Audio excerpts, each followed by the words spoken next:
Барлықтарыңызға қайырлы күн, қыздар. Менің мастер-классыма қош келдіңіздер. Аллах қаласа, осы рецепттер арқылы өз бизнестеріңізді бастап кетулеріңізге шын жүректен тілектеспін. Ең алдымен сіздермен коржықтың рецептімен бөлісейін. Ол үшін бізге ең алдымен қолдың айраны, яғни кейбір жерлерде қатық дейді. Осы қатық қажет болады. Желательно қолдыкімен істесеңіздер өте жақсы шығады, немесе дүкеннің 3,2%-мен істесеңіздер де болады. Осы айранымызға енді разрыхитель мен ас соданы қосып жақсылап араластырамыз. Видеода көріп тұрғандарыңыздай, сол кезде реакция береді, осылай көпіріп шығады. Бұл біздің айранымыздың, яғни жақсы жұмыс жасап жатыр деген сөзі. Кейін оның үстіне қантымызды қосып, жақсылап ерігенше араластырасыздар, қыздар. Бір-бір ғана араластыруға болмайды, әбден ерігенше араластырып алыңыздар. Енді оның үстіне сұйық майымызды қосып тағы араластырамыз. Мөлшер, граммы барлығы астында жазылып тұрады. Сол жақтан көріп, өз қалауларыңызбен істесеңіздер болады. Қанты барлығы жақсылап ерігенше араластырасыздар, қыздар. Кейін бірнеше бөліктерге бөліп, ұнымызды қосамыз. Бірден барлығын қоса салуға болмайды. Бұл кезде біздің қамырымыз тығыз болып, коржығымыз тастай болып қалуы мүмкін. Барынша қолдың көмегімен жақсылап, мұжғылап, езіп, жұмсақ етіп илеп аласыздар. Коржықтарыңыз сол кезде әдемі жұмсақ болып шығады. Қамырды қатты қолға жабыспайтындай етіп те илеп тастауға болмайды. Ол кезде коржықтарыңыздың арасы тығыз болып қалады.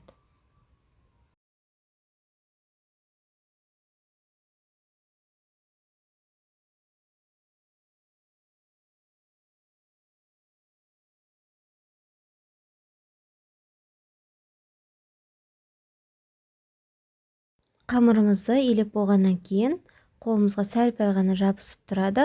Тақтайымызға ұнымызды себелеп алып, әрі қарай жұмысты сол тақтайда жалғастырасыздар.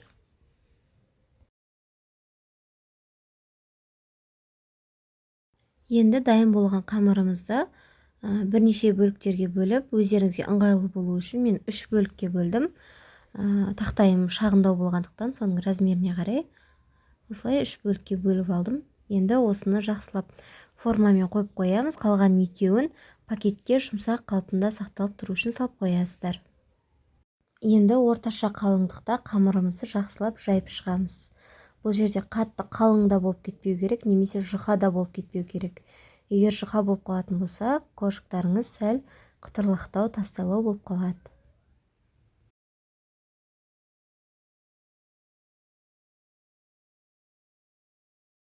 Қамырымызды жайып болдық. Енді осындай кондитерский дүкендерде сатылатын осындай коржықтың формасын аламыз.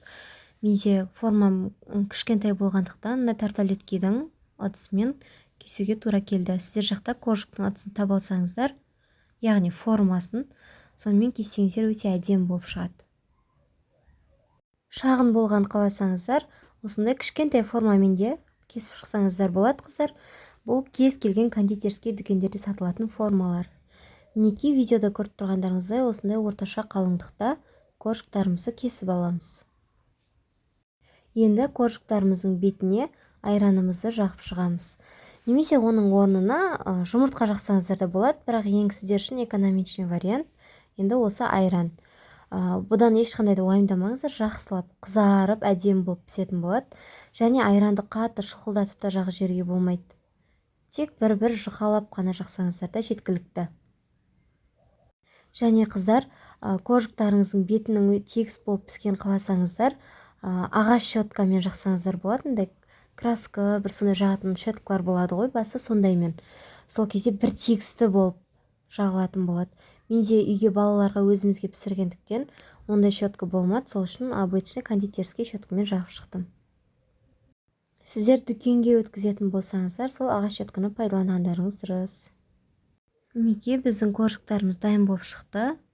Осындай жұмсақ, үлпілдек әдемі коржық пісіп шығады. Енді бұны сіздер пакетке салып қойсаңыздар, ұзақ уақытқа сақтауға болады. Енді ұзақ дегенде 4-5 күнге дейін максимум. Бұл пакетте тұрған сайын жұмсарып, өзінің жұмсақтығын сақтайды. Ешқандай да қатып қалмайды. Енді егер сіздер дүкенге өткізу үшін пісірген болсаңыздар, өзінің арнайы магазиндерде осындай шықырлық пакеттер болады. Бұл пакетті кез келген магазиндерден, кондитерский дүкендерден алсаңыздар болады. Осылай әдемі етіп салып, ішіне кейін өздеріңіздің этикеткаларыңызды шығарып, коржикті өткізе берсеңіздер де болады. Мені видеода көріп тұрғандарыңыздай осылай өткізсеңіздер де болады. Немесе өздеріңіздің сыртына инста парақшаларыңызбен номерлеріңізді қалдырып, егер клиенттерге ұнаған жағдайда сіздерге хабарласу үшін этикетка жасатып салып қойсаңыздар да өте әдемі көрінетін болады. Ұнап жатса, міндетті түрде жасап көріп, маған фотоотчет жіберуді ұмытпаңыздар, қыздар. Барлықтарыңызға ас болсын.